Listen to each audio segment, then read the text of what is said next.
Welcome sa Durs 2.0. Fresh at nagbabagang happenings ba ang hanap mo? Mga padabarkads man yan o mga trending topics? Pwes, sagutin natin yan. Kaya naman isubscribe nyo na ang ating channel para sa mga nagbabagang balita everyday.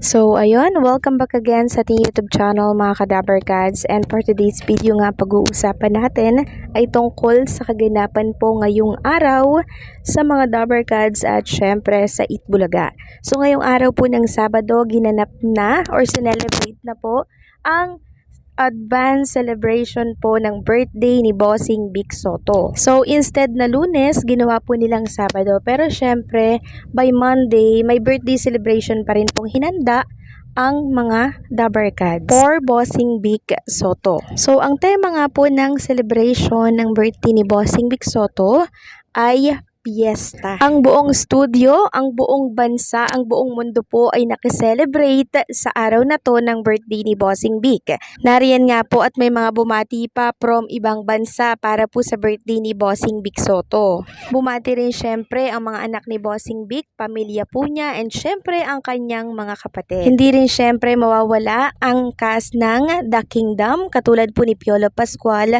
at Sid Lucero. Bumati rin syempre ang mga Itbulaga host natin at iisa lamang po ang kanilang kahilingan. At yun ay ang magpatuloy sa pagpapasaya si Bossing Vic Sotto at sana ay bigyan ng mahabang buhay at healthy na pangangatawan. Pero si Alan K, mga kadabarkads, kakaiba po ang kanyang birthday greetings kay Bossing Vic Sotto. Sabi niya po, hindi raw niya babati or hindi niya daw hihilingin na mabigyan ng mahabang buhay si Bossing Vic Sotto dahil baka wala na daw sila tapos si Bossing Vic Sotto na lang daw yung matira. So, unfair naman daw yon. And syempre mga kadabarkads, nagpadala din po pala ng mga cake. Itong mga brand na ini-endorso ni Bossing Vic Sotto katulad po ng Hanabishi and Santi Barley na ini-endorso niya mga kadabarkads. So, ang dami pong cake sa Itbulaga Studio and may pa-catering pa nga po doon. Andyan nga po ang Mr. Donut, Jakey's po delivery, andyan din ang Max Mango, at itong Mang Birds na ice cream, this treat, and syempre ang 3MP sa Solos. So yan po yung mga pagkain no dito po sa backstage ng Itbulaga. And syempre present din po pala mga kadabarkads ang pamilya ni Bossing Vic Sotto, Pauline Luna Sotto, si Baby Mochi, and syempre itong si Baby Tali. And syempre may nagbabalik po sa Itbulaga ang namiss ng lahat, walang iba kundi po si Yan Yan de Jesus. Meron nga po siyang inalay na dance production para po sa birthday ni Bossing Vic Sotto. And syempre dahil nga po birthday ni Bossing Vic Sotto, marami po ang nagtatanong kung ano daw po ang kahilingan nitong si Bossing Vic. Sabi nga po ni Bossing Vic Sotto, simple lang ang kanyang kahilingan at yun ay para po sa mga mag-aaral. Ito po ay isang project na kung saan ay makakatulong sa mga estudyante.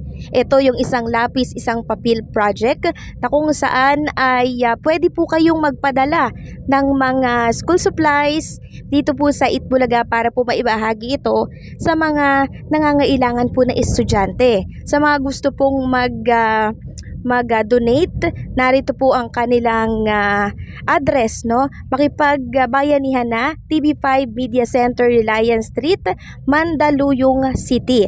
So sa mga hindi naman po kapos dyan, no, at sobra-sobra po, pwede po kayong makipag-ugnayan sa Itbulaga at magbigay ng inyong mga tulong like school supplies na pwede pang magamit po ng mga estudyante natin na nangangailangan. So nakakatuwa po si Bossing Vic Sotto, no? Instead po na para sa kanyang sarili yung kanyang kahilingan, ang hiniling niya po ay para po sa iba. Kasi isipin nyo naman po mga kadabarkads, bilyonaryo na po si Bossing Vic at ang gusto niya na lamang po ay ang makatulong sa kanyang mga kapwa. Sabi nga niya po nung nakaraan, ang kasiyahan niya po ay ang makatulong sa ating mga kababayan.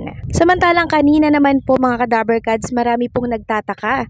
Bakit daw pre-recorded ang Sugod Bahay mga kapatid or Sugod Mall mga kapatid? So ang nai-record lamang po nila ay yung para po sa Sugod Mall. Yun po yung ganap kahapon pero fresh episode po yun. Doon lang din po kinuhanan. Pero yung nasa studio po sila, fresh yun mga kadabarkads. at live na live po yun. So yun nga pong nanalo at nasugod kanina ay nabiyayaan po ng tumataginting na 60,000 pesos. Working student po itong nanalo mga Kadaber Kads, and mangyak-ngyak nga po siya nang marinig niya po na 60,000 pesos po pala yung binigay sa kanya ni Bossing Vic Soto. Malaking tulong daw po ito sa kanyang pag-aaral and syempre sa kanyang mga magulang na sabi niya nga po ay wala pong trabaho. Sobrang nakakatuwa si Bossing Vic, no? Birthday niya pero siya po yung nagpapaulan ng papremyo.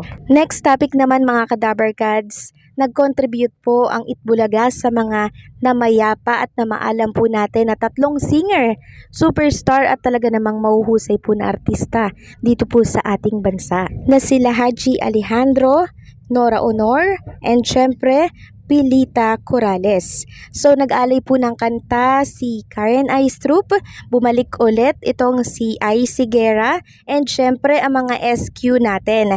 So kung inyong natatandaan mga Kadaber Kads, meron pong mga nagrereklamo nitong mga nakaraan na bakit daw po ang Itbulaga hindi man lamang po nag-contribute sa mga namayapa daw na 3 mga mahuhusay po na artista at singer. So eto na po yun mga Kadaber Kads, noong mga nakarang araw po kasi ay pre-recorded ang Itbulaga kaya hindi po ito kasali sa kanilang mga episode. Pero ngayong live na po, talaga namang naglaan sila ng oras para po mag-alay ng oras sa mga namayapa nating mga mahuhusay na artista at singer dito po sa ating bansa. Marami nga po ang na-touch mga Kadaber Kads sa ginawang ito ng Itbulaga. Emotional po ang mga Daber Kads natin sa Itbulaga Studio, and of course, syempre yung mga viewers natin sa live and televiewers. Syempre, hindi po kakalimutan ng Itbulaga ang pa-contribute po nila sa namayapa natin na mahuhusay at batikang mga artista dito po sa ating bansa.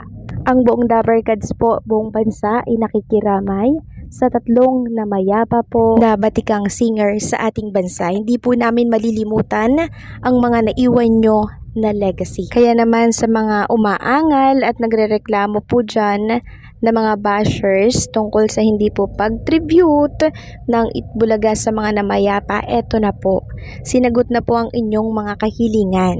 Muli, happy birthday ulit kay Bossing Vic Soto dahil talagang naisama niya pa po ito, no? Itong pa-tribute niya sa mga namayapa po natin na mga batikang artista and syempre mga singer dito po sa ating bansa. Nawa ay marami pa pong matulungan ni Bossing Vic Soto sa pamamagitan po ng programang Itbulaga. And syempre, sana po ay patuloy siyang pagkalooban ng magandang kalusugan and mahabang buhay. Nang gawa niya po ito mga Kadaber Kads. So paano, hanggang dito na lamang po ang update natin. Maraming salamat po sa patuloy na pagsuporta.